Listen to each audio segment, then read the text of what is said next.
Ya, benarkah pernyataan Menko Polhukam Mahfud MD yang disebut akan mundur dari jabatannya menandakan kabinet Jokowi Maruf terbelah? Siapa menteri yang dimaksud Mahfud yang menggunakan fasilitas negara untuk kepentingan politik? Sudah bersama dengan kami Wakil Sekretaris TKN Prabowo Gibran, Saleh Partaunan Daulay, juru bicara TPN Ganjar Mahfud Ciko Hakim, pakar hukum tata negara Refli Harun, dan pengamat politik Adi Prayitno. Selamat malam Bapak-Bapak semua, terima kasih atas waktunya bersama kami di Prime Time News. Selamat malam, Mega. Selamat malam. Oke, saya langsung ke Bang Ciko. Bang Ciko, apakah Pak Mahfud yang belum menyatakan mundur sebagai Menko Polhukam, calon wakil presiden 03 ini sebetulnya menjadi beban bagi Mas Ganjar? Kalau enggak juga, tidak menjadi beban, enggak ada menjadi beban siapa-siapa. Justru ini salah satunya adalah dikatakan tadi menunggu momentum. Momentum itu kan banyak, menunggu waktu yang tepat, waktu untuk menghadap presiden, ya kan. Presiden juga mungkin waktunya kan nggak semudah itu.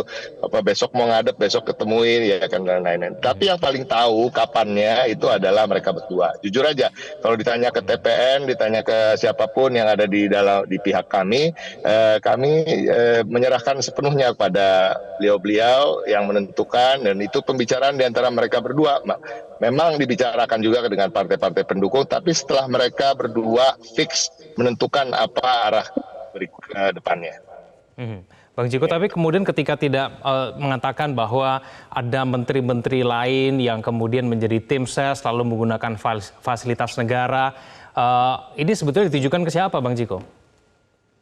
Banyak, saya rasa. Saya nggak bisa mengatasnamakan Pak Mahfud untuk menyebutkan itu, tapi saya pribadi dan teman-teman juga di TPN, kita bisa melihat apa yang dilakukan oleh, saya kasih contoh aja, Pak Erick Thohir merayakan Natal bersama di Kementerian BUMN.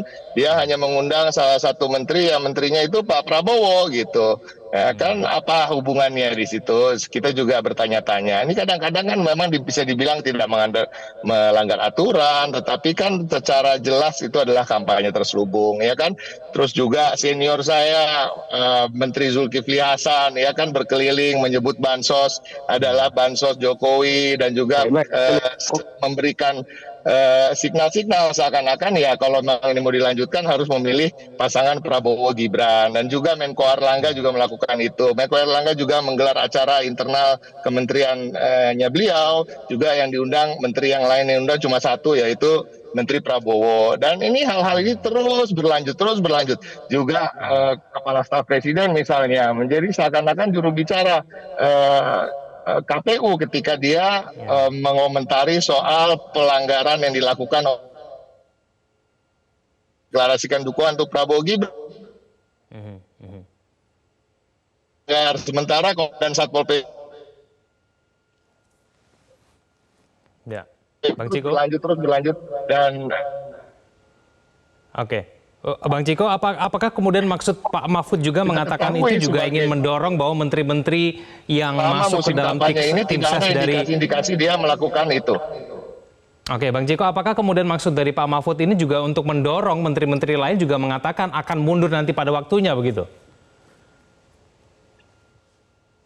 Enggak juga, ini murni itu gerakan murni dari Pak Mahfud dengan apa yang sudah dibicarakan dengan Pak Ganjar. Kita nggak bisa mengatakan, beliau juga nggak bilang, oh yang lain mundur, kan beliau juga nggak bilang begitu. Cuma beliau ingin mencontohkan, seperti beliau sudah mencontohkan selama musim kampanye ini, tidak menggunakan fasilitas negara untuk berkampanye. Tapi beliau juga menyadari bahwa dengan intensitas kampanye yang tinggal 3 minggu ini, tinggal sebentar lagi, artinya beliau akan diperlukan juga untuk turun lebih intens lagi ke masyarakat dan lain-lain, dan itu agak sulit untuk menghindar dari penggunaan fasilitas negara, baik disengaja maupun tidak disengaja. Jadi intinya itulah kira-kira alasan yang paling mendasar.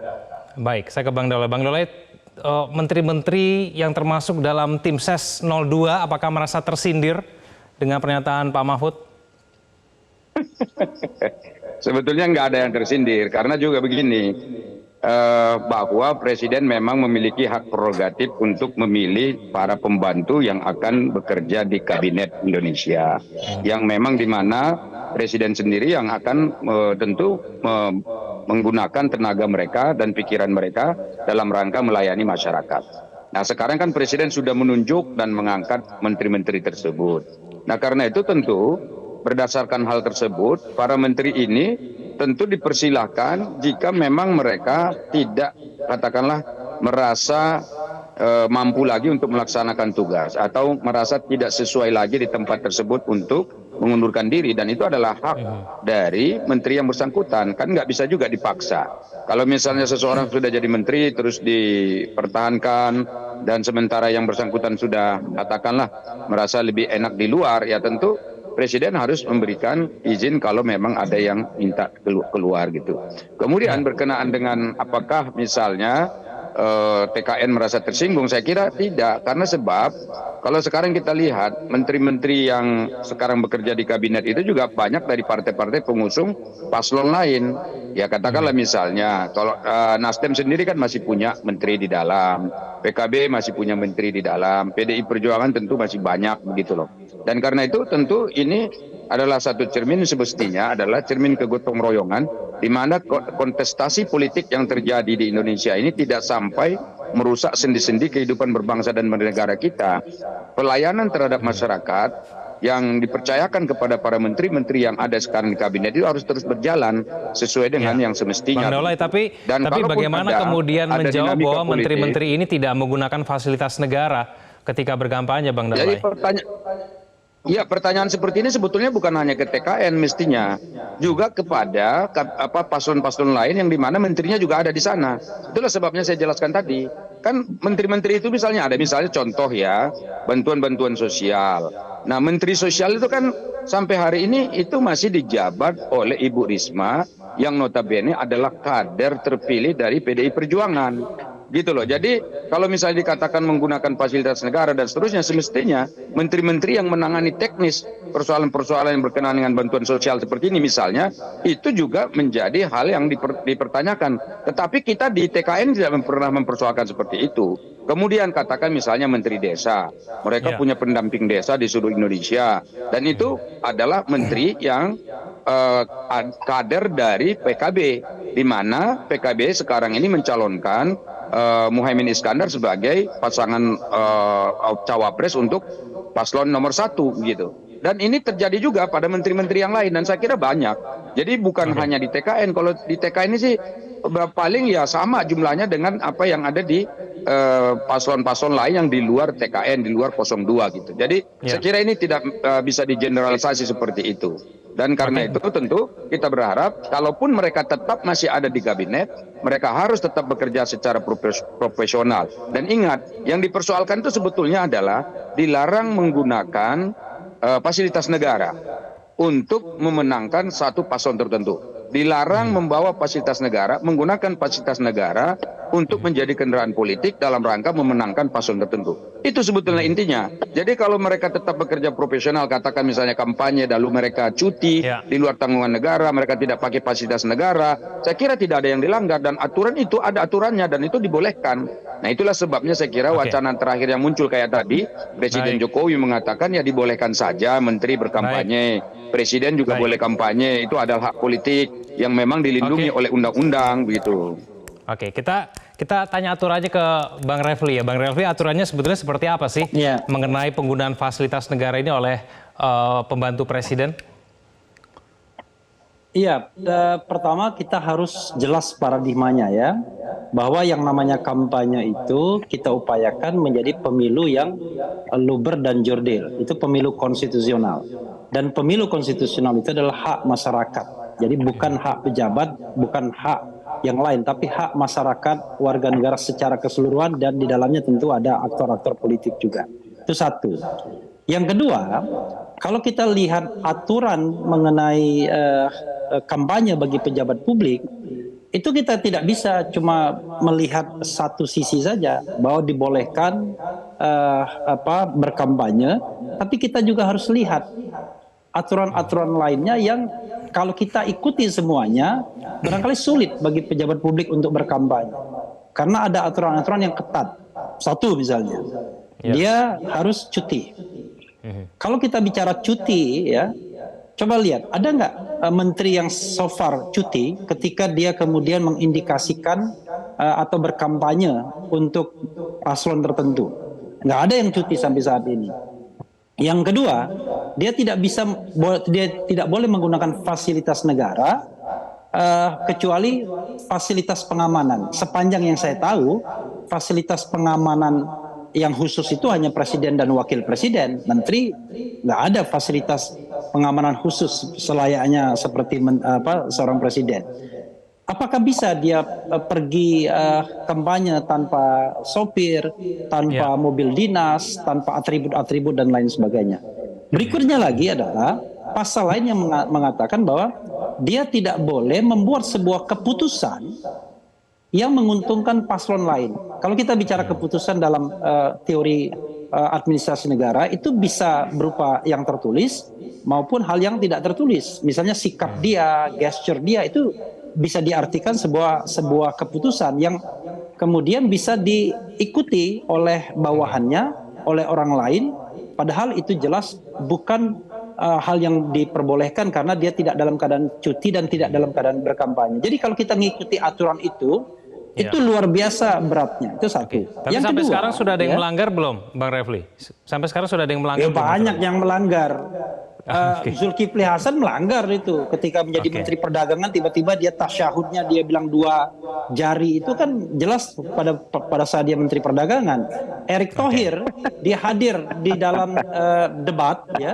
Jangan tertawa dulu Pak Daulay, dengarkan saya dulu, ya. Ketika dia contohnya hadir, itu kurang tepat Pak. Sebentar dulu. Saya tidak memotong Anda ngomong. Ya, silakan. Ya, dengarkan ya. Oke. Erick Thohir ya. Ketika misalnya dia hadir di dalam debat cawapres kemarin, kita tanya apakah dia cuti atau tidak. Kan dia tetap menggunakan atribut kementeriannya. Coba cek saja. Nah, ini kita bicara mengenai 3 hal. Satu, kita bicara yang namanya hukum.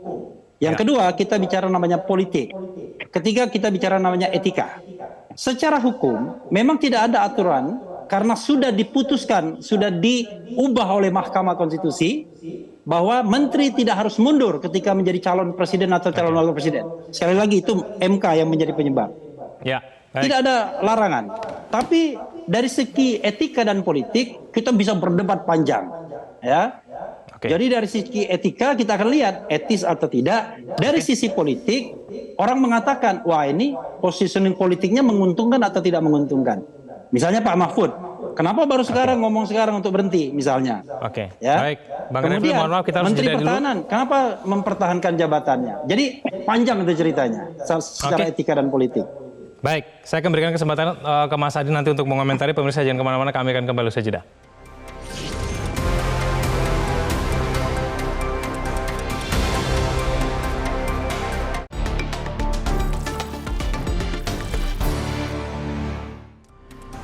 Kembali bersama kami di Prime Time News. Mas Adi, kalau kita menilai pernyataan dari Mahfud MD, apakah ini juga bisa menjadi gambaran mengenai situasi kabinet Pak Jokowi pada saat ini? Ya, saya kira memang tak ada yang bisa ditutup-tutupi kembali. Jadi pernyataan ingin mundur dari Mahfud MD ini kan sebenarnya ingin menebalkan satu keyakinan bahwa ada situasi yang sebenarnya tidak kondusif di internal koalisi Pak Jokowi, terutama hubungan antar menteri termasuk juga dengan Pak Jokowi, hubungan Pak Mahfud ya. Karena apapun, kalau kita sering mendengar statement-statement Pak Mahfud mulai dari debat yang pertama dan kedua, itu kan sebenarnya begitu banyak mengkritik kebijakan-kebijakan politik pemerintah, mulai dari soal food estate, tentang supremasi hukum, tentang korupsi dan seterusnya. Nah yang kedua Mas, kalau mau jujur sebenarnya pasca debat yang kedua cawapres kemarin, Pak Mahfud ini kan sebenarnya kalau mau jujur mulai dikeroyok oleh menteri-menterinya Pak Jokowi terkait dengan data yang disampaikan, ya kan, Menteri Lingkungan Hidup, kemudian Menteri ATR, dan bahkan soal backing aparat gitu ya kan, ada sejumlah pembantu Pak Jokowi yang juga mempertanyakan data-data yang kemudian dibantah, dianggap tidak valid. Ini saya kira 2 hal yang menurut saya menjadi indikasi di mana memang hubungan di internal koalisinya Pak Jokowi sudah tidak kondusif satu sama yang lain. Dan kalau mau jujur sebenarnya pernyataan Mahfud mundur ini tentu saja sebagai bentuk apa namanya distrust yang kemudian muncul kepada publik, seakan-akan Pak Mahfud itu cukup paham betul bahwa posisinya sebagai Menko saat ini yang juga sebagai calon wakilnya Pak Ganjar Pranowo memang tidak terlampau dianggap oleh Pak Jokowi, karena sangat kelihatan misalnya dukungan politik Pak Jokowi itu hanya diberikan kepada Prabowo Subianto, dan secara gestur tubuh Pak Jokowi memang sejak awal ya mengendorse, memberikan dukungan kepada Pak Prabowo, sementara Pak Mahfud ini ya sorry itu saya harus kita katakan Ya. nyaris dianggap Mas anak Adi, tiri, kan tidak pernah tapi kenapa ditunjukkan sampai harus kebersamaannya, menyindir tidak pernah menteri-menteri di-endorse. lain, Mas Adi?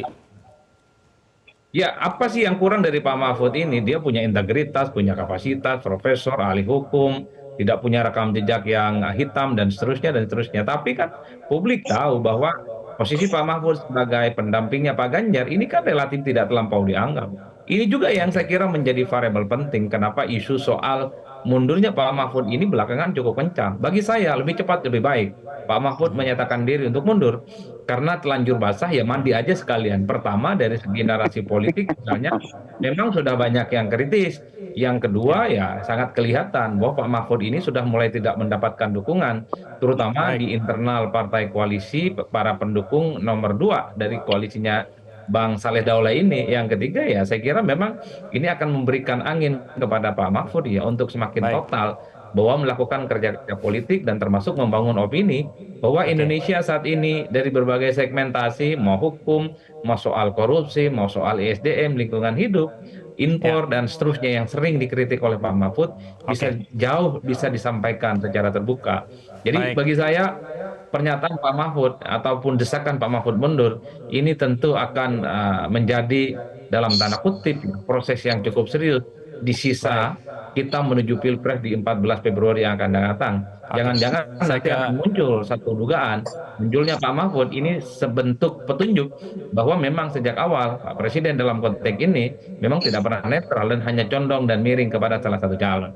Ini yang disebut sebagai bentuk delegitimasi kepada netralitas Presiden dalam konteks pemilu di 2024. Oke, saya ke Bang Daulay. Bang Daulay, meskipun mungkin secara hukum itu diperbolehkan, tapi secara etika bagaimana? Bukankah sebaiknya mungkin mundur saja begitu untuk menteri-menteri yang terlibat dalam tim ses ini supaya kemudian konflik of interest itu bisa dicegah? Bukankah begitu, Bang Daulay? Jadi begini sebetulnya. Pertama kan secara hukum tadi sudah dijelaskan tidak ada yang melarang ya. Itu dulu. Berarti kan sepakatannya hukum itu adalah kesepakatan kolektif yang memang harus ditaati oleh seluruh komponen bangsa ini. Itu satu. Tapi yang kedua, bayangkan kalau misalnya seluruh menteri-menteri itu mungkin ya terlibat katakanlah mendukung capres-capres yang ada. Jadi sebagian mendukung paslon 1, yang sebagian paslon 2, sebagian paslon 3 yang ada di kabinet. Kalau mereka ini semua mundur, coba dibayangkan ini kan agak repot tuh. Bagaimana pelayanan publik yang semestinya berjalan tanpa diganggu dengan adanya dinamika politik yang sekarang ada itu. Nah karena itu apalagi kita katakan bahwa mereka kan tidak full juga misalnya day to day, menit ke menit misalnya ikut di dalam kontestasi itu. Dan kan sudah dibolehkan mereka mengundurkan diri atau katakanlah cuti seperti itu. Nah karena itulah maka saya tidak bisa membayangkan kalau memang harus mundur semua, kan agak repot tuh. Bayangkan kalau 60% saja mundur dari kabinet, saya kira kabinet kita ini ya akan ya katakanlah tidak akan berjalan secara maksimal. Sementara kampanye Pilpres ini dan Pileg itu cukup lama juga gitu. Nah di mana nanti kepentingan publik akan katakan terbengkalai dan tidak mudah juga loh untuk misalnya katakan mengganti para menteri karena di samping ada pekerjaan yang mungkin sedang dikerjakan oleh menteri yang bersangkutan dan tinggal melanjutkan saja misalnya sesuai dengan arahan dan katakanlah permintaan presiden, tiba-tiba pada saat yang sama dia harus mundur. Nah orang yang baru ini atau katakanlah menteri yang ditunjuk nanti yang baru, pertanyaannya adalah apakah yang bersangkutan itu akan bisa melanjutkan seperti itu. Dan ini tentu secara teknikal juga ini tidak mudah. Nah itulah sebabnya saya kira ya aturan untuk membolehkan cuti bagi para menteri yang kampanye itu tetap sudah menjadi pilihan yang baik. Oke, baik. Bang Refli, apakah sebaiknya semua menteri itu mundur? Apalagi Pak Jokowi pada hari mengatakan boleh kok menterinya berkampanye begitu? Iya, tergantung presiden. Makanya saya merasa heran. Presiden yang mengangkat para menteri tersebut. Presiden juga yang bisa memberhentikannya. Jadi kalau misalnya memaksa para menteri untuk mengundurkan diri, ya barangkali di antara mereka punya standar etik yang berbeda-beda. Pak Mahfud merasa sekarang tidak etis lagi kalau dia berada di pemerintahan, walaupun baru hari ini. Tapi kan menteri lain belum tentu. Sementara aturan itu tidak melarang menteri menjadi calon presiden dan atau wakil presiden.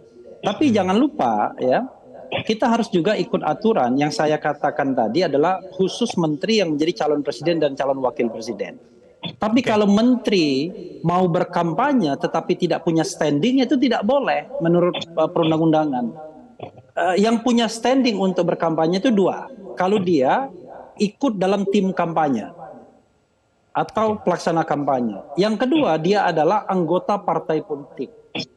Nah, kita pertanyakan misalnya menteri seperti Erick Thohir yang bukan anggota partai politik, dia masuk tim kampanye enggak? Atau Bahlil misalnya. Kalau Bahlil nggak tahu saya, mungkin masih Golkar, nggak jelas juga posisinya. Nah, itu kan harus jelas. Karena itu, daripada kita pusing-pusing, serahkan saja kepada pemerintahan Presiden Jokowi agar kemudian Presiden Jokowi sebagai primus inter pares itu tegas. Anda mau kacau balau pemerintahan ini, atau Anda melihat ini ada kesinambungan dan kemudian ada kebaikan bagi negeri ini dan juga pemilu itu. Karena itu, menurut saya Presiden harus tegas.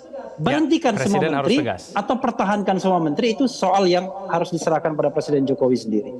Oke, baik. Bang Ciko, terakhir, apakah Pak Mahfud akan tetap mundur? Apalagi Pak Jokowi mengatakan menterinya boleh loh berkampanye begitu. Kalaupun mau mundur, kira-kira kapan begitu pengennya?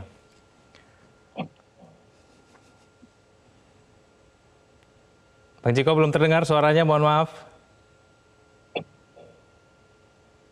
Yang paling tahunya tentunya Pak Ganjar dan Pak Mahfud. Jujur kami di TPN menyerahkan ini sepenuhnya untuk keputusan mereka berdua. Kami tidak ikut campur dan kami hanya menunggu apa yang mereka akan putuskan. Dan kapannya tentu seperti disampaikan tadi di pidatonya Pak Mahfud. Ya, ada selain momentum, ada juga menyiapkan masa transisi. Karena Pak Mahfud ini kita ketahui, Pak Adi Pray tadi sudah memuji-muji Pak Mahfud.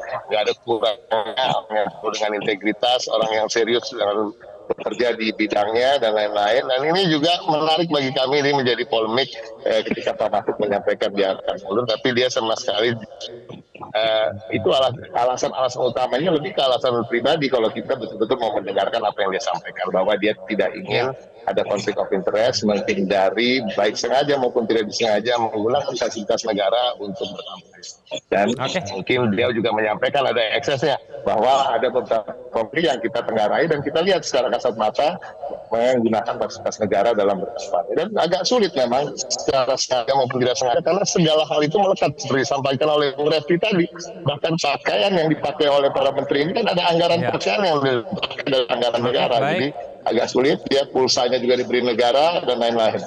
Ya, oke, kita akan tunggu nanti kapan kira-kira Pak Mahfud akan mengumumkan pengunduran dirinya. Terima kasih Bang Ciko, Bang Refli, Bang Daulay, dan Mas Adi telah bergabung bersama kami di Prime Time News. Selamat malam semua.